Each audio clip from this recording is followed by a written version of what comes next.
Salut les mecs, on est parti pour une nouvelle vidéo. Alors, on va partir en créatif et qu'on va faire un défi. Anne-Sophie, on va l'accompagner sur le podium. Ils viennent d'offrir le 30e podium cette saison pour l'équipe de France. En créatif. Le record, 7. On lance la partie. Si on continue à ce rythme, on va arriver dans une île, on va prendre un ballon. Ça sera la couleur de l'arbre qu'on va devoir, que je vais devoir prendre. Du genou, ça a donc tronqué sa préparation. Elle a dû tantôt se ménager. J'ai un truc que j'aimerais bien pas tomber dessus, c'est épique en or. Et c'est les plus difficiles à trouver. Donc aussi les vertes et les bleues, ça me dérangera pas du tout. Micro de Tanguy, et bien parfois quand on est blessé, c'est vraiment pas facile d'apprivoiser cette douleur et elle a un petit peu j'aurais de tout et du n'importe quoi. Donc c'est sûr que là, elle retrouve des couleurs, le sourire surtout, et puis on cessera de le répéter, mais c'est au meilleur des moments. Alors, c'est la dernière étape avant les championnats du monde. C'est parti en créatif. Vont bénéficier de 2 semaines de préparation dans mon île. D'aller en Italie. On va continuer encore et avec voilà. Alexis dans un instant, mais on va vivre ce podium avec vous, Anne-Sophie. Le premier podium du jour. Anaïs Bescon, Emilien Jacquelin qui vont en profiter. Ils viennent d'offrir à l'équipe de France une première.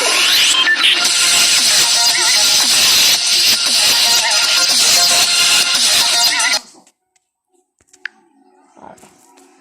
Et oui, le dernier On va faire la dernière victoire sur le relais mixte simple pour cette équipe de France. C'était à Contiolarty, c'était le 10 mars 2018. Donc oui, à moins de 2 mois près, ça fait presque 2 ans qu'il n'était pas monté sur la plus haute marche de ce podium. Et c'est chose faite, 30 podiums, vous l'avez dit, Messaoud, et une 8e victoire pour les tricolores. Ça va être Nougat, et oui, c'est le mot depuis le début de la saison, depuis le début en or. 2020 commence en fanfare et on Alors, on va direct partir en solo pour faire notre partie.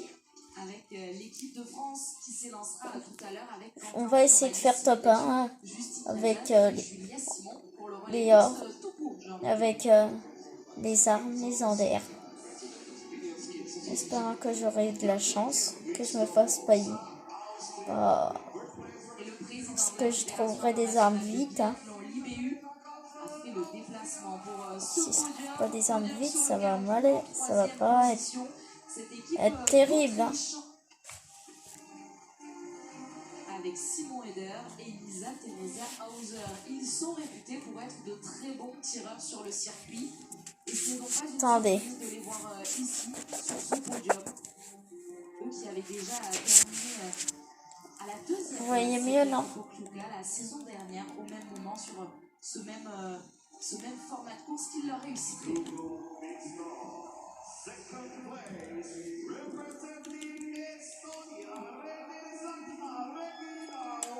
Un petit solo.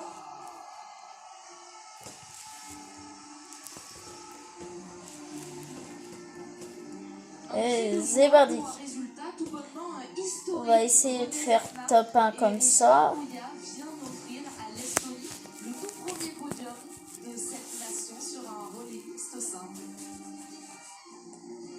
Et puis si vous voulez plus de vidéos défis, vous me enverrez ça en chat. Et puis on fera les vidéos que vous voudrez. Et aussi on pourra faire le pro Adi.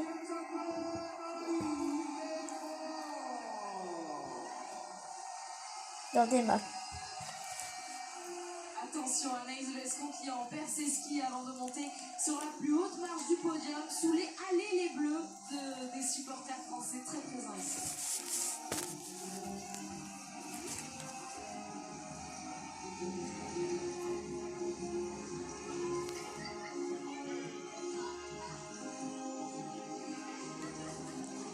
On va aller là. « 1, 2, 3,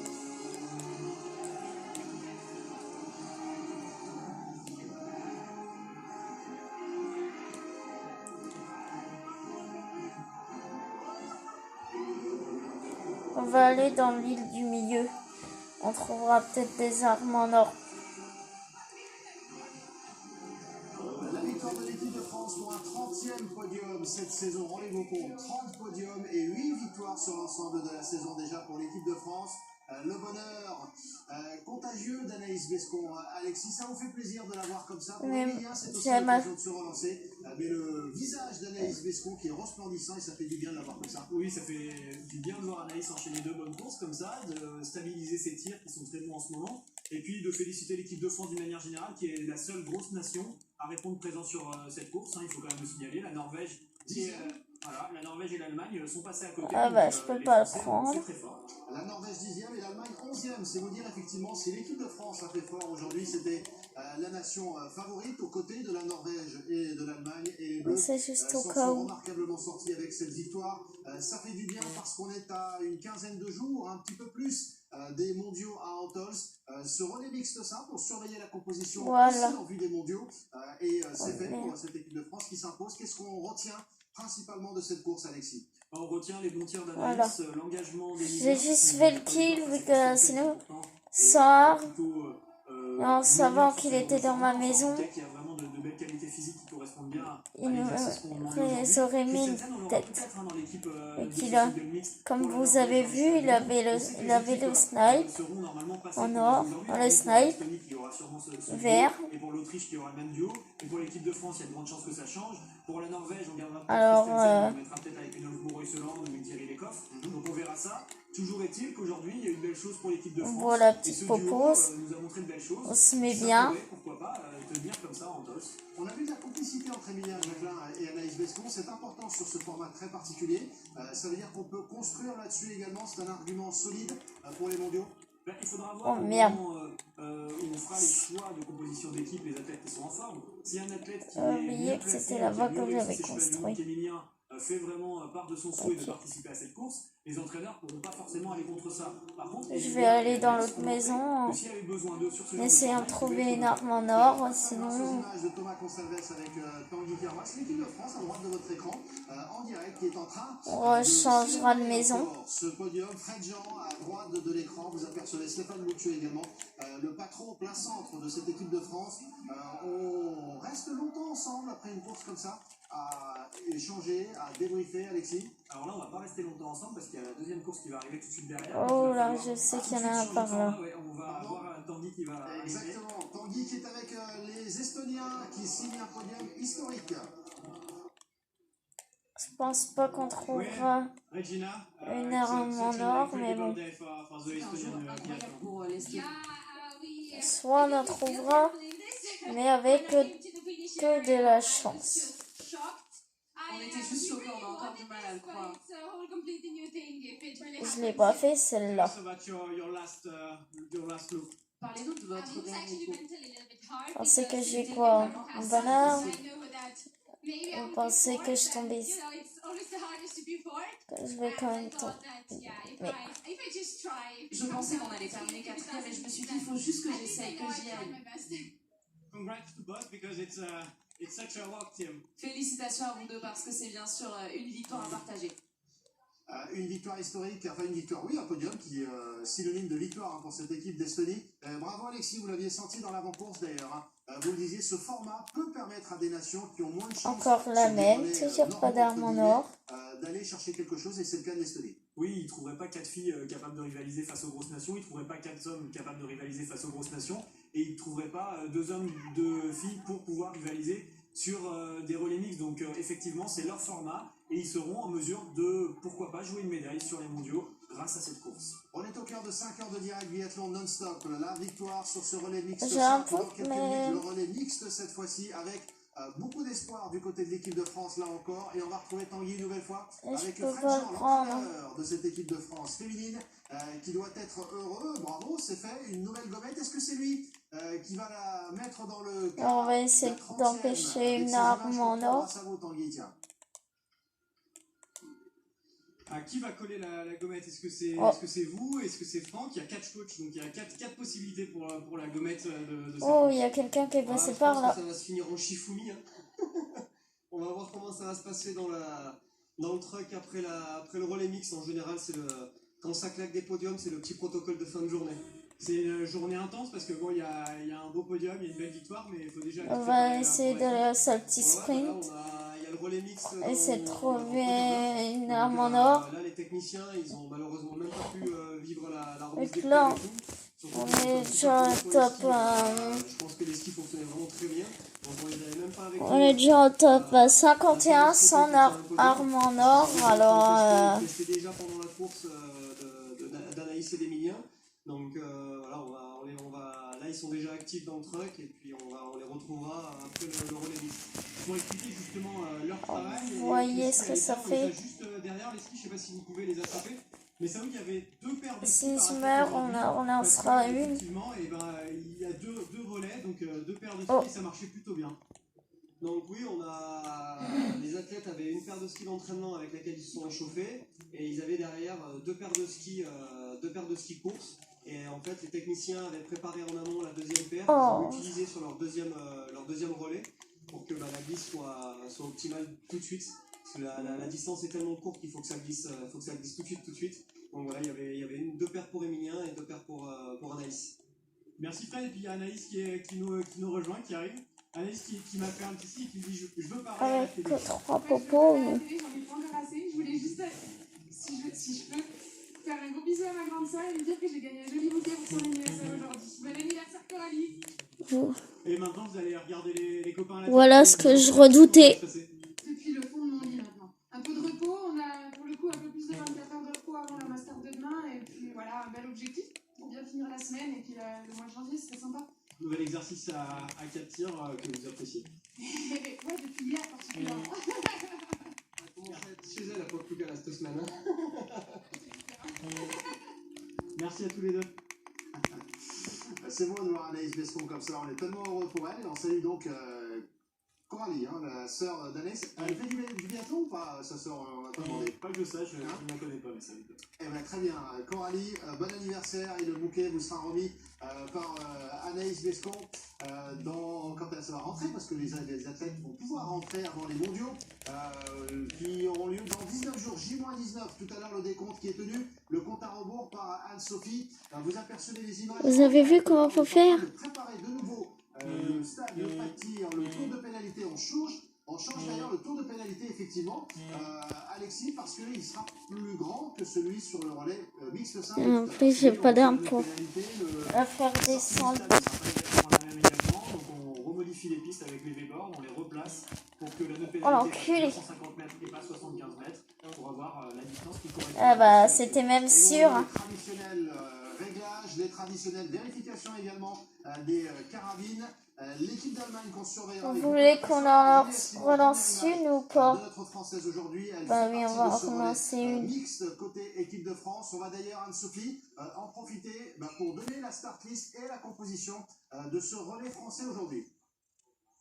Oui, mais Saoud, il s'agit de Quentin Fillon-Maillet qui en en première position pour cette équipe de France. Vous le savez, hein, c'est les garçons qui vont partir d'abord, suivi de Simon Détieux, Justine Brezat, si ça vous a plu. terminera le relais. On va essayer de réessayer avec les armes en or et après je pense qu'on arrêtera la vidéo et on en refera une demain ou un truc comme ça. Effectivement, Johannes a beaucoup coupé avec la naissance de son enfant, il a raté beaucoup de courses, il a plus forcément il a besoin de reprendre ce rythme et de refaire des courses, donc c'est pour ça qu'il est au départ aujourd'hui. Johannes Bö qu'on va surveiller de très très près, tout comme Tarjei Bø du côté de la Norvège. On va se projeter sur ce relais mixte dans quelques instants. Le temps de découvrir une image grâce à vous, Alexis. Il y a une image qui vous a interpellé tout à l'heure avec ces spectateurs qui étaient tout en haut de la montagne là pour apercevoir. Est-ce qu'ils voient quelque chose? J'en suis pas sûr d'ailleurs, mais ça vous a rappelé quelque chose. Et oui, il voit le stade. Alors on est en Slovénie, on est sur les terres de Clement Bauer qui est un des athlètes de cette équipe de Slovénie. Et Clement, il a l'habitude, alors il va être dans le relais, tout à l'heure c'est pour ça qu'on parle de lui, il a l'habitude de décoller de là-haut en paravent pour derrière pouvoir faire un beau vol en direction du stade. C'est tout simplement pour dire que les biathlètes parfois, on va aller. ils sont annexes par rapport au biathlon. C'est spectaculaire. c'est spectaculaire. On va essayer de trouver l'image. Le parapente, c'est toujours assez sympa, effectivement. On va essayer de vous trouver l'image. D'ici on a 5 heures, on est au Je pense que je vais me faire défoncer, mais bon. Cette image-là, Si on tombe sur des arbres. fait partie de ce relais donc côté équipe de France. Un très court jingle. Peut-être en allant à Holy Edge, on tombera peut-être sur un arme en or.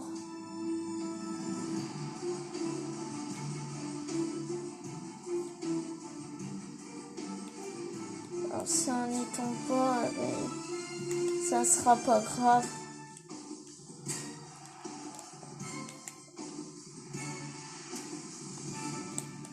Pour l'instant rien.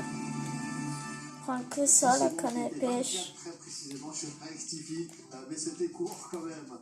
On enchaîne donc avec le relais mixte, deuxième course du jour. Anne-Sophie nous a rappelé la composition du relais français. On va vous le redonner rapidement. Quentin Fillon-Maillet en 1, Simon Détieux en 2, Justine Brezaz en 3 et Julia Simon en 4. On rappelle ce que ça change, Alexis, dans quelques instants. Le fait que les hommes partent avant les femmes. On va essayer de se décoller vu qu'elles sont armes. Maintenant, Alexis, d'un point de vue biathlon, d'un point de vue déroulement de la course, qu'est-ce que ça change sans armes, ça craint. Ça change dans le sens où c'est les filles qui vont terminer. C'est toujours plus difficile de faire des écarts en début de course qu'en fin de course sur ces relais. Surtout sur le premier relais. On a rarement de gros écarts. Je sais pas si on vous a déjà dit. Ça craint. Et quand on voit que par exemple les frères Beu vont prendre les 2 premières positions dans leur relais, vu que c'est la place des garçons aujourd'hui, et ils auront peut-être moins d'incidence que prévu sur cette course. C'est-à-dire qu'il est capable parfois de terminer ça va, elle est pas loin. une course quand il part en dernier. Là, le fait qu'il parte pas pour ça que je vais prendre. Peut-être qu'il arrivera. Je vais pas rester là pour prendre la zone. On va continuer la discussion. On va juste rappeler le format avec vous, Anne-Sophie, très précisément, pour celles et ceux qui connaissent un petit peu moins ce relais mixte. Attends, je vais aller là-bas. Peut-être que je vais avoir une arme en or. Une fois, j'ai eu beaucoup de chance. J'étais à Sunny Step. Je suis tombée sur 4 armes en or d'affilée. Et on ne fait pas 7 km pour les garçons ou 6 km pour les filles, mais tout le monde fait les 6 km. Et quand ce sont les garçons, là, je suis pas sûre que ça me fera pareil. Pas sûre que j'aurai des armes en or. Ah, effectivement, ça. On peut s'en jouer en arme en or. Alexis, ce format. Alors, est-ce que vous êtes séduit par ce changement et par ce format, Alexis? Moi, je trouve que c'est bien, effectivement, parce que ça donne plus d'importance à la course des filles. Et en fonction des nations, des nations sont plus avantagées quand c'est les garçons qui finissent, et d'autres nations sont plus avantagées quand c'est les filles qui finissent. Aujourd'hui, je pense qu'on a l'avantage par rapport aux Norvégiens dans la configuration. Putain, il lui est resté 20 PV. Bah allez, on va arrêter la vidéo. Ça y est.